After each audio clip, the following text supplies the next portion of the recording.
In this lesson, we'll show you the cool displacement tool, which is really neat for displaying 3D stuff and giving a kind of a dollhouse effect to your drawing. So what I usually do is I open up kind of a default 3D view, and I right-click and I rename that, or I should say I duplicate it. So duplicate your main 3D view, no detailing required. Now I have a copy of that, and I can call that, exploded view. Okay. And now what happens is I can start to display something. This doesn't affect the other views. So watch, I'm going to kind of zoom around here. Okay, I'm going to grab all this deck and the railing. Once I've grabbed it, I'm going to go over here and pick this button up top. Displace elements. Click. Now I get this blue, red, and green arrow. So what I'm going to do is grab the red arrow and I'm going to pull that out. Okay. Now I'm going to pull the roof off. I'm going to grab this roof. Grab this roof. Don't get this one mixed up.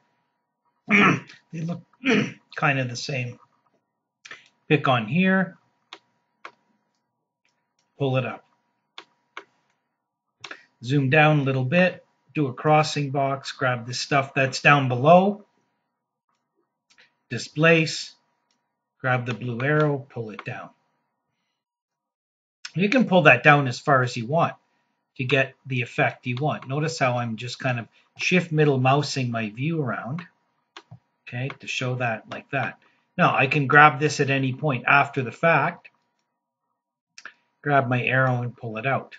Now maybe I want to pull this window out for some reason. Watch, I'm going to go in here. Let's get sneaky. Let's do this. Let's do a window box here. Let's do a filter and say only windows selected. Okay, and now I do displacement and, pull the windows out. Oh, I needed to add the door to that. Watch, I'm going to pick on this window, say edit. I go into edit mode. Now I can say add this door or this window, this door, this piece of trim, this piece of trim, that piece of trim. This is just framing. Click out and hit finish. So you can add and remove after the fact by picking the displaced elements and saying edit. If you say reset, boop, it just moves them back. Okay, resets it. Let's undo that. Okay, the last thing we can do is pick on here. We can say path. And then we can hover over our edges. We can add beautiful little path lines in there. Okay, so you can see where your windows came from. So this is really good for assembly projects or for any time you want to, show where things go when they come off. Isn't that nice? Okay. You can dimension in this view. You can do all kinds of neat stuff. You can swivel it around. Okay. That doesn't affect your normal 3D view. This guy is still exactly the same. This one is independent. Okay. And you can take it, you can set your scale, set your shading, lighting, whatever you want. Get this in. You could clip it so you don't see it all. Okay, you can crop it or clip it. Main thing is these elements are displaced. If you want, you can just delete the view. Or if you want, you can go in here and say edit and say, you know what, I want to remove the railing. For whatever reason, remove. Finish.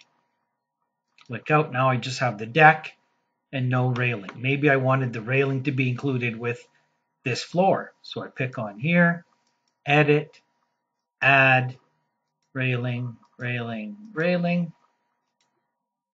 and then finish. Okay, something I've learned since is not only can you take this guy and displace it, okay, you can do a sub displacement by using your tab key, and grab that one stair and say displace that, and I can pull that off of here. Okay, I don't know why there was two of them there. I got two stairways there. And then I can add my path back in here and here and there. Okay, so you can pull something off, you can displace it twice. You can displace everything, then you can tab to select that one item and displace it from this other one. So kind of what I would call a sub displacement. And then your line. So in the meantime, if you swivel around, it's all there. Okay, it's up to you to get that angle that you want.